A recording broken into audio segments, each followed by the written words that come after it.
আসসালামু আলাইকুম দর্শক, রাশিয়ান ল্যাঙ্গুয়েজ 1001 আপনাদেরকে স্বাগতম। সাথে আছি আমি আশিক হুসাইন। আজকে কিছু বিষয় নিয়ে আপনাদের সঙ্গে আলোচনা করব। সেটা হচ্ছে যে এখানে আপনারা দেখেন কিছু প্রশ্ন আছে। কিছু প্রশ্ন আছে, বিভিন্ন কায়দায় প্রশ্নগুলো করতেছে।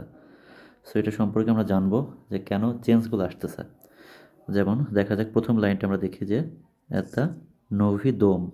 এখানে বলতেছে কি যে এতা নভি দোম, মানে এটা কি নতুন বাড়ি জিজ্ঞেস করতেছে। অ্যান্সার হইতে পারে যে দা এতা নভি দোম। আমরা অ্যান্সারে না যাই, আমরা জাস্ট প্রশ্নটা দেখি যে এত নভি দোম, মানে এটা কি নতুন বাড়ি। তারপর সেকেন্ড প্রশ্নটা দেখেন যে তার পাশে আর কি পরবর্তী লাইনে দেওয়া আছে, সেটা হচ্ছে কি যে এতা নোভয়া মাসিনা। ঠিক আছে, যে এটা নতুন গাড়ি জিজ্ঞেস করতেছে। তাহলে এখানে চেঞ্জটা কি আছে দেখেন, এখানে কি আছে যে নোভায়া। এখানে আছে নোভায়া, এটা মানেও নতুন। এখানে আছে কি নোভি, নোভি মানেও কিন্তু নতুন। সো দুইটা মানে নতুন, কিন্তু চেঞ্জ আসতেছে, তাই না? যে এখানে নোভি হচ্ছে, এখানে নোভায়া হচ্ছে। কেন চেঞ্জ হচ্ছে এটা আমরা পরে জানবো। সেকেন্ডটা আমরা দেখি, সেকেন্ডটা হচ্ছে কি দেখেন যে এটা স্টারিজন্থ।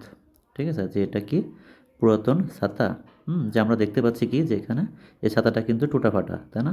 আপনারা খেয়াল করে দেখতে পারবেন যে এই যে ছিদ্র, ছাতায় কিন্তু ছিদ্র আছে। তাহলে কি এটা আসলে একটা পুরাতন ছাতা? যদি আপনাকে কেউ প্রশ্ন করে যে কি এটা স্টারিজন্থ, তাহলে আমরা বলবো যে দা এটা স্টারি জোন্থ, কারণ এটা সেরা ছাতা। আচ্ছা, তারপরে এখানে পরবর্তী প্রশ্নটা দেখেন, এখানে কি লিখতেছে যে এটা স্তারায়া প্লোসাদ। ঠিক আছে, এখানে কি আছে স্তারায়া, দেখছেন এখানে স্তারায়া আছে। তাহলে ইস্তারি মানেও হচ্ছে পুরাতন, আর ইস্তারা মানেও কিন্তু পুরাতন। সো চেঞ্জ আছে, বুঝতে পারছেন? দুইটাতে কিন্তু আমরা চেঞ্জ আবারও দেখতে পেলাম।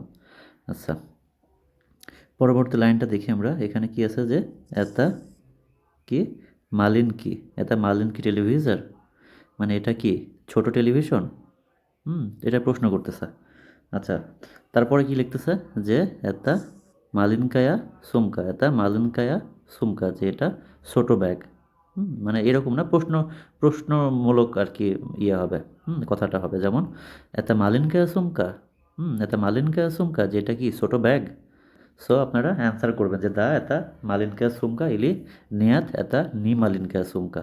ঠিক আছে, যদি এটা বড় ব্যাগ হয় তাহলে বলতে হবে যে কি নিয়াত এটা নি মালিনকা সুমকা, যে না এটা ছোট ব্যাগ না। ঠিক আছে, তাহলে আমরা বেশি কথায় না যাই, আমরা যেটা খেয়াল করতেছি যে কি এখানে, এখানে দেখেন মালিন কি, তাই না? এখানে কি আছে মালিন কায় আ, তাই তো? এখানেও চেঞ্জ আমরা দেখতেছি। আচ্ছা, তারপর নিচে কি আছে দেখেন যে এটা কি খারসি জুর্নাল। হুম যে এটা কি মানে ভালো পত্রিকা, তাই তো? পরবর্তীতে আমরা কি দেখতেছি যে এটা খারসায়া কনিগা, তাই তো? এখানেও আমরা কি চেঞ্জ আছে যে খারসি মানে কি, খারসি মানে কিন্তু ভালো। ততটুক আপনার খারসায়া মানেও আপনার ভালো, তাই তো? তাহলে চেঞ্জ আছে। আচ্ছা, তারপরে আমরা কি দেখি, এখানে দেখতেছি যে কি এটা বালসই স্লাভার, তাই তো? এটা বালসই স্লাভার, যে এটা কি বড় ডিকশনারি বা বড় অভিধান। ঠিক আছে, প্রশ্ন করতেছে। আচ্ছা, সেকেন্ড সেকেন্ড প্রশ্নটা কি যে এটা বালসায়া কি গাছনিচ্ছা, তাই তো? যে এটা, এটা কি মানে এটা বালসায়া গাছনিচ্ছা, মানে এটা কি হচ্ছে বড় হোটেল, তাই তো? এটা কি বড় হোটেল? এটা প্রশ্নের উপর নির্ভর করে আপনারা অ্যান্সার করতে পারবেন যে দা এটা বালসায়া গাছনিচ্ছা বা দা এটা বালসই স্লাভার। কিন্তু আমি শুধু আপনাদের বোঝাতে চাচ্ছি যে এখানে কি আছে বাল সায়া, ঠিক আছে, আর এখানে বালসই। এই চেঞ্জটুকু আমি আপনাদেরকে দেখাতে চাচ্ছি। ঠিক আছে, এতটুকুই। তারপরে কি দেখেন এখানে এটা নো ভাইয়ে, এটা নো ভাইয়ে পালতো। যে এটা কি নতুন কোড। তারপরে সেকেন্ডে কি বলছে দেখেন পরবর্তী লাইনে যে এটা নোভিয়ে কি দ্রুজিয়া, এটা নোভিয়ে দ্রুজিয়া। তাহলে কি চেঞ্জ আছে।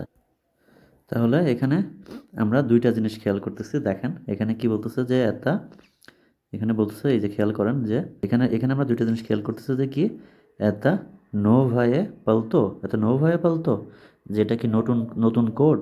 তারপরে এখানে কি এটা নোভিয়ে দ্রুজিয়া, এটা নোভিয়ে দ্রুজিয়া, তাই তো? তাহলে একটা হচ্ছে এটা নোভায়ে পালতো, এটা নোভায়ে পালতো, আর একটা এটা নোভিয়ে দ্রুজিয়া। এখানেও কিন্তু চেঞ্জ আছে। কি চেঞ্জ আছে? এই যে নোভিয়ে আর নোভায়ে। তাহলে এই নোভায়ে মানেও নতুন, আর নোভিয়ে মানেও কিন্তু নতুন, কিন্তু চেঞ্জ আছে। এটা পরবর্তী যে লাইনটা সেটা আমরা দেখি, সেটা হচ্ছে যে কি, এখানে কি লিখছে যে এতা ইস্তারায়ে, এতা ইস্তারায়ে ক্রিসলো, ঠিক আছে, এতা ইস্তারায়ে ক্রেসলো, যে এটা কি পুরাতন চেয়ার বা পুরাতন সোফা, ক্রিসলো মানে কি সোফা, তাই তো। আচ্ছা, তার পরবর্তী লাইনে কি বলতেছে দেখেন, সেটা হচ্ছে যে এতা কি, এটা ইস্তারিয়ে কনিগি, তাই তো, এটা ইস্তারিয়ে কনিগি। তাহলে এই যে এখানে কিন্তু, এখানেও আবার কিন্তু চেঞ্জ আছে, খেয়াল করেন যে ইস্তারিয়ে, ঠিক আছে, এই যে চেঞ্জ আছে, এই চেঞ্জগুলো কি করে হবে, এটা এটা বুঝতে হলে আপনাদের কি, এখানে চারটা ব্যাপার কাজ করতেছে, ঠিক আছে, এখানে মূলত চারটা ব্যাপার কাজ করতেছে, আমি পরে আপনাদেরকে বোঝাবো। ঠিক, এটা খারুশে আপসেজিতে, তারপরে আছে এটা খারুশিয়ে চাষি, তাই তো। সুতরাং এখানেও কিন্তু চেঞ্জ আছে। তারপরের লাইনে কি বলতেছে দেখেন, যে এটা বালশোয়ে পিসমো, তাই তো, যেটা বড় চিঠি। এটা কি বলতেছে দেখেন, যে এটা কি বালশিয়ে দোমা, এটা বালশিয়ে দোমা, তাই তো। পরের লাইনটা বলতেছে যে এটা বালশিয়ে দোমা, ঠিক আছে। সো আপনারা এটা বড় বাড়ি নাকি ছোট বাড়ি সেই অনুযায়ী আপনারা কি আনসার করবেন, দা বা নিয়াত দিয়ে। কিন্তু এখানে বোঝার ব্যাপারগুলো হচ্ছে যে এখানে কয়েকটা বিষয় কাজ করলো। এখানে মূলত আপনার মানে এই যে চেঞ্জগুলো আপনারা খেয়াল করতেছেন কি না, এই যে বাল কি বালশোয়ে, তারপরে বালশায়া, তাই না, তারপরে যে নোভি নোভায়া, তাই না, সরি নোভায়া, তারপর কি ইস্তারি ইস্তারি ইস্তারায়া, এইসব চেঞ্জগুলো যে আছে, এই চেঞ্জগুলো কেন হচ্ছে এটা বুঝতে হলে আপনাদেরকে টেবিল সম্পর্কে জানতে হবে। ঠিক আছে, যে টেবিল সম্পর্কে যখন পুরোপুরি জানতে পারবেন তখন এগুলো কেন চেঞ্জ হচ্ছে এটা সম্পর্কেও একটা মানে বেসিক ধারণা চলে আসবে। সুতরাং আজকে এই পর্যন্তই। নেক্সট ক্লাসে ইনশাল্লাহ দেখা হবে।